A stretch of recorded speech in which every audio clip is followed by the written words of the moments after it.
Gente, nosso tema hoje, vocês estão bem, amém? Todo mundo bem, na graça de Deus? Nosso tema hoje é uma vida vitoriosa. Falar de vida vitoriosa em tempos dessa pandemia que a gente está, né? De tanta luta, tanta dificuldade. Será que dá para ter uma vida vitoriosa?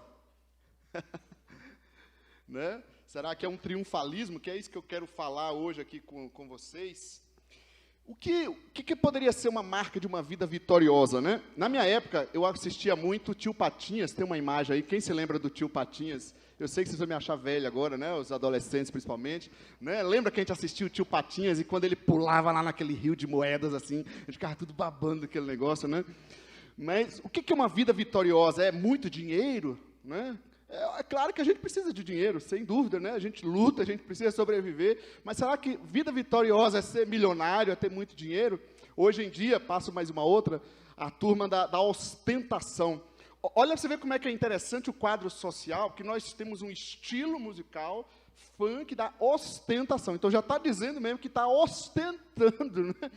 Então, é uma prática, inclusive, que a palavra de Deus não nos ensina, né, a ostentar. A gente não tem que se entregar à soberba da vida. Então, nós podemos ter milhões, mas nunca ostentar isso e viver com base nas coisas. Será que ter uma vida vitoriosa é ter muito dinheiro, né, ser milionário?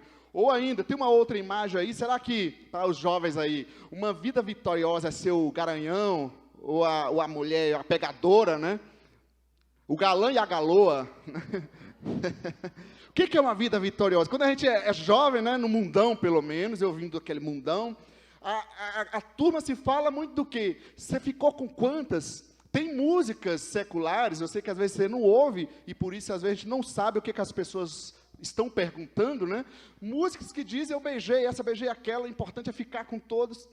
Onde não se valoriza mais o relacionamento. Será que uma vida vitoriosa é ter muitas mulheres, muitos homens, viver, enfim, dessa forma? Ou ainda, será que uma vida vitoriosa é você ter muitos títulos acadêmicos? Não que não seja importante estudar, mas será que é isso que me dá, de fato, o sucesso que a palavra de Deus diz, uma vida vitoriosa? Sou pós-doutorado, sou mestrado, tenho muitos títulos, sou pastor, mestre, apóstolo, semideus, né, serafim, querubim, né?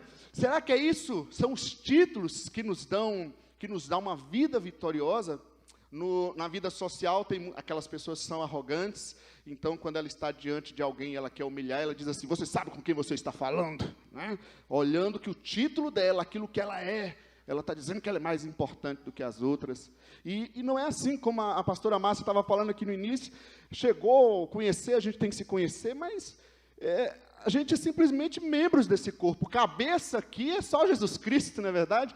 A humildade é uma prática que tem que ser normal da nossa vida cristã. Então, será que uma vida vitoriosa são muitos títulos acadêmicos? Ou ainda, será que uma vida vitoriosa é você viajar, conhecer o mundo inteiro, né? Só na maré mansa, de praia em praia, de cidade em cidade, de país em país, viver sempre viajando, ostentar as suas grandes viagens, não que não seja gostoso também viajar, ir passear, ter o seu lazer, né? Ou ainda, será que uma vida vitoriosa é como a imagem que a gente tem aí do tema de hoje, né? Quem conhece, passa mais uma, Dani. Quem conhece esse cidadão aí? Deixa eu ver.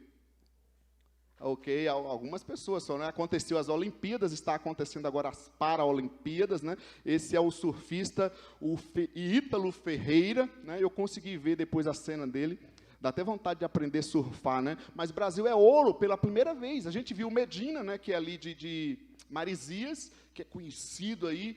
Uma coisa interessante no Ítalo Ferreira, né? Que ele testemunhou, a Bruna, quando mandou essa imagem, falou, essa imagem é interessante para esse tema, que ele testemunhou em rede nacional aí, que ele orava a Deus às 3 horas da manhã, né, buscando, pedindo a bênção de Deus. Quem sabe é um bom exemplo de uma vida vitoriosa. Alguém, filho de pescador, que começou a surfar com a tampa de isopor do pai, né, mas ao batalhador na vida, nordestino, tinha que ser, né, sangue bom na veia, aleluia, amém? Batalhador, raçudo, não é isso? Vai para frente, orando, clamando. Não porque ele ganhou ouro, poderia não ganhar ouro, mas está lá nas Olimpíadas, está lutando. E é um bom exemplo de vida vitoriosa, principalmente essa devoção de clamar ao Senhor, orava às 3 da manhã, buscando a bênção de Deus.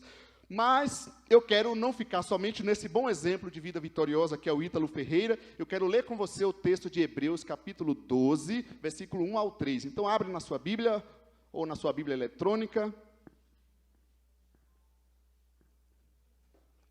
Hebreus, capítulo 12, versículo 1 ao 3. Encontraram? Sim ou não? Não? Vamos esperar. É importante ler a palavra de Deus. Hebreus capítulo 12, versículo... Depois, eu falo que tudo depois de Apocalipse a gente acha.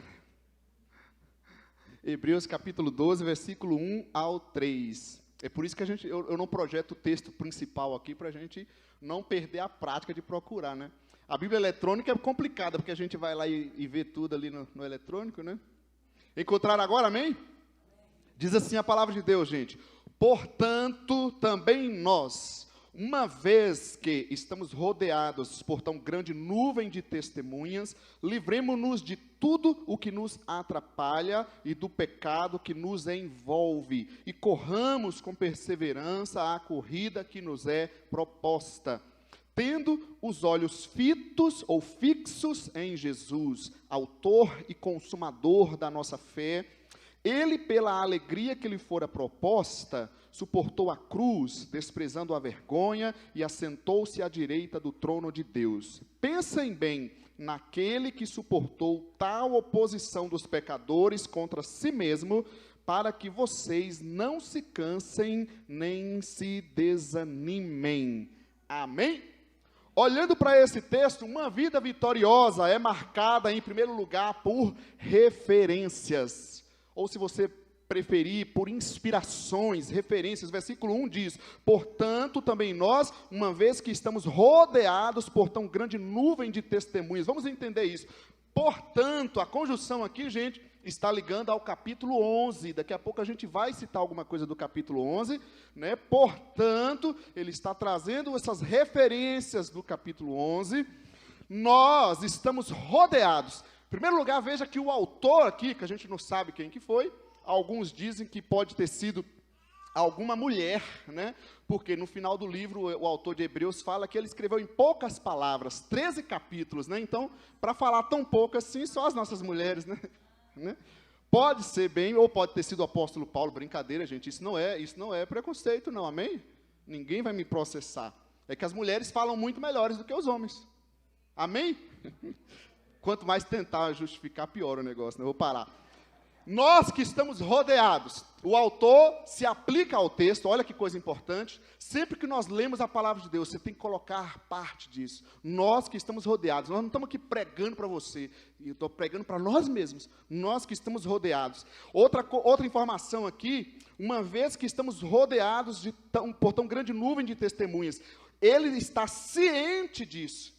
Ele está dizendo aqui que nós estamos cientes de que nós temos uma nuvem de testemunhas, grandes referências para a nossa vida vitoriosa em Cristo, e ele está chamando essas referências aqui de testemunhas. E diz que estas testemunhas estão nos rodeando, isso significa que nos assiste ou nos inspira. Então, e chama que o uso dessa palavra nuvem é muito interessante, porque os comentaristas bíblicos, eles na verdade não entendem por que o uso dessa palavra, que se refere na verdade a um grupo de pessoas que a gente vê citado no capítulo 11.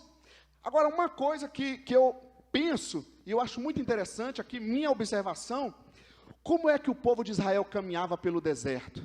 Havia uma nuvem de fogo guiando de noite, uma nuvem de glória protegendo eles. E agora, olha a referência para o Novo Testamento, dizendo que a nossa caminhada de fé é de que forma? Há uma nuvem de grandes heróis da fé, grandes homens e mulheres que perseveraram. Está dizendo, olha, nós estamos rodeados por tão grande nuvem de testemunhas, muitos homens de Deus que venceram, e é por isso que você precisa de boas referências para viver uma vida vitoriosa em Cristo Jesus. E chama aqui essas referências de testemunhas. A palavra é Marte mesmo. Quem são essas testemunhas? Os heróis do passado no capítulo 11.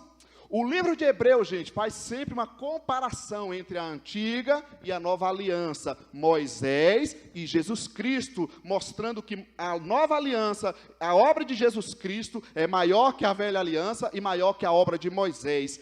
Só que, olha o que é ainda mais interessante, que esses heróis do passado aqui, não estão na arena agora, estão dizendo para nós, olha, vocês têm boas referências, mas eles agora são espectadores, eles estão sentados nas arquibancadas, olhando para vocês que estão na arena, agora é a sua vez. Portanto, nós que temos boa referência, vamos em frente, avancemos na fé, sigamos a nossa vida vitoriosa em Cristo Jesus, amém?